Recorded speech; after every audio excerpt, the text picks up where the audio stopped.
लहुजी साळवे कर्मचारी कल्याण महासंघ यांच्या वतीने करण्यात आला गुणवंतांचा गुणगौरव.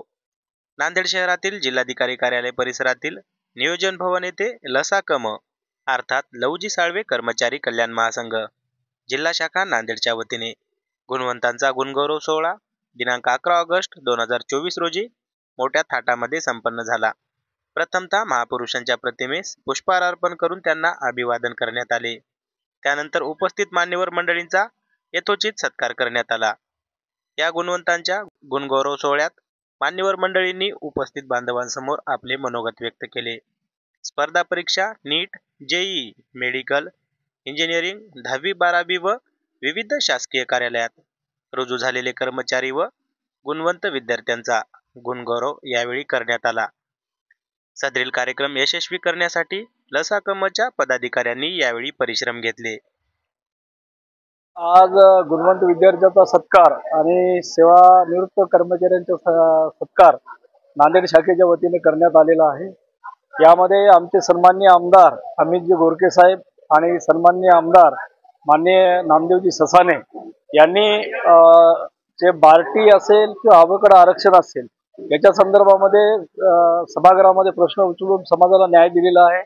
आणि जे काय अवकड आरक्षण आहे याच्या संदर्भामध्ये जे लढा आहे हा लढण्यासाठी लसाकम ही संघटना संपूर्ण महाराष्ट्रामध्ये कार्यरत आहे आणि आम्ही काम करू, लढू.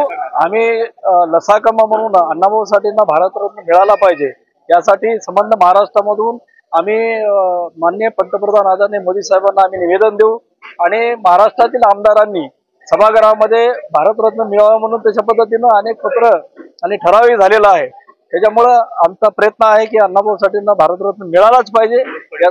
यासाठी आम्ही संघर्ष करू, लढू, आंदोलन करू. डॉक्टर अण्णाभाऊ साठे यांच्या जयंतीच्या निमित्तानं गुणवंत विद्यार्थ्यांचा सत्कार, सेवानिवृत्तांचा सत्कार आणि समाज प्रबोधनाचा कार्यक्रम आणि या कार्यक्रमाच्या निमित्तानं समाजाला काही विचाराचं जागरण झालं पाहिजे हा या मागचा उद्देश आहे. त्या मोठ्या प्रमाणामध्ये हा कार्यक्रम चांगल्या पद्धतीने यशस्वी झाला. त्या कार्यक्रमाला आमदार नामदेवजी ससाने साहेब, अमितजी गोरके साहेब, आमच्या राज्याचे लसाकमचे अध्यक्ष आदरणीय प्राध्यापक संजय गायकवाड सर, महासचिव आदरणीय आमचे गुणवंतजी काळे सर, ज्येष्ठ मार्गदर्शक प्राध्यापक डॉक्टर भगवानजी वाघमारे सर, प्राध्यापक डॉक्टर दयारामजी मस्के सर, जे विचारवंत आहेत, ज्येष्ठ साहित्यिक आहेत, आणि आमची सर्व जिल्ह्याची लसाकमची टीम आणि राज्यातील बरेच आमचे पदाधिकारी लसाकमचे या सर्वांनी या ठिकाणी कार्यक्रमाला उपस्थिती दाखवली. चांगल्या पद्धतीचा समाज प्रबोधनाचा कार्यक्रम झाला आणि या कार्यक्रमाच्या निमित्तानं सर्वांचा सत्कार सोहळा करण्यात आला. या विशेष कार्यक्रमामध्ये आम्ही या कार्यक्रमाच्या निमित्तानं 3 ठराव घेण्यात आले. डॉक्टर अण्णाभाऊ साठेंना भारतरत्न मिळाला पाहिजे, अबकडचं आरक्षण झालं पाहिजे, मुंबई विद्यापीठाला डॉक्टर अण्णाभाऊ साठेंचं नाव मिळालं पाहिजे हा ठराव घेण्यात आला. महाराष्ट्रातल्या सर्व विद्यापीठामध्ये आणि डॉक्टर अण्णाभाऊ साठेंच्या नावानं अध्यासन केंद्र सुरू झाले पाहिजे या प्रमुख मागण्यांचा या ठिकाणी आम्ही प्रामुख्यानं नोंद घेऊन ठराव घेण्यात आलेला आहे. हा ठराव शासनाकडे पाठवण्यात येणार आहे. एवढेच नव्हे तर महाराष्ट्रभर आम्ही लसाकमच्या माध्यमातून संपूर्ण चळवळ यशस्वी राबवून पाठपुरावा यासाठी आम्ही शासनाकडे करणार आहोत. निश्चितपणे शासनाने या बाबीची नोंद घ्यावी आणि सर्व आमच्या मागण्या मान्य कराव्या अशी या ठिकाणी अपेक्षा व्यक्त करतो.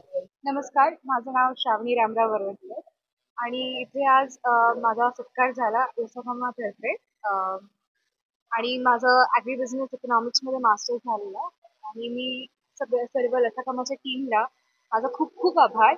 आणि त्यांनी मला इथपर्यंत आणलं आणि इथपर्यंत जोडून दिलं. हा जो गॅप त्यांनी कन्वर्ट केला त्यासाठी मी खूप खूप त्यांचा आभार मानते. माझं नाव राज शिवाजीराव सूर्यवंशी, मी संशोधक विद्यार्थी आहे आणि बार्टी BNRF 2021 फेलोशिप अवॉर्ड विद्यार्थी आहे. विद्यार्थ्याचं प्रतिनिधी म्हणून लसाकम हे महाराष्ट्रातलं नावाजलेलं संघटन आहे. त्यांनी सामाजिक, राजकीय व शैक्षणिक क्षेत्रात उल्लेखनीय कामगिरी केलेली आहे. आज मी पण चळवळीत काम करतो. गेल्या 10 वर्षापासून लसाकमचं काम मी प्रत्यक्ष बघतोय. त्यांनी समाजातील तरुणांना योग्य दिशा देण्यासाठी, त्यांचा सन्मान करण्यासाठी एका वेगळ्या उंचीवर नेऊन ठेवून विद्यार्थ्याचं सगळ्या क्षेत्रातील जे तज्ज्ञ आहेत, जे यशस्वी गाठले आहेत त्यांचा सन्मान करून एक समाजात एक व्यासपीठ उपलब्ध करून देण्याचं काम लसाकम करते. आज विविध क्षेत्रातले मान्यवर विद्यार्थी, संशोधक, आज PhDचे या SRT विद्यापीठा अंतर्गत सांगायचं म्हणल्यानंतर आज जवळपास 21 आणि 22चे PhDला लागलेले 25 विद्यार्थी आहेत. त्या 25 पैकी काही जण आंदोलनात अडकल्यामुळे त्या येऊ शकले नाही, पण 10 विद्यार्थी इथे उपस्थित होते. त्यांचा यथोचित सन्मान केला. इंजिनियर असतील, MBBS असतील, नीट असतील, हे लसाकमचं काम स्तुत्य आहे. एक दिशा देणार ना समाजाला एज्युकेशन क्षेत्रात, सांस्कृतिक क्षेत्रात एक परिवर्तनाची दिशा देणारा व्यासपीठ उपलब्ध करून दिल्यामुळे मी विद्यार्थी संघटनेचा प्रतिनिधी म्हणून लसाकम परिवाराचं आभार मानतो.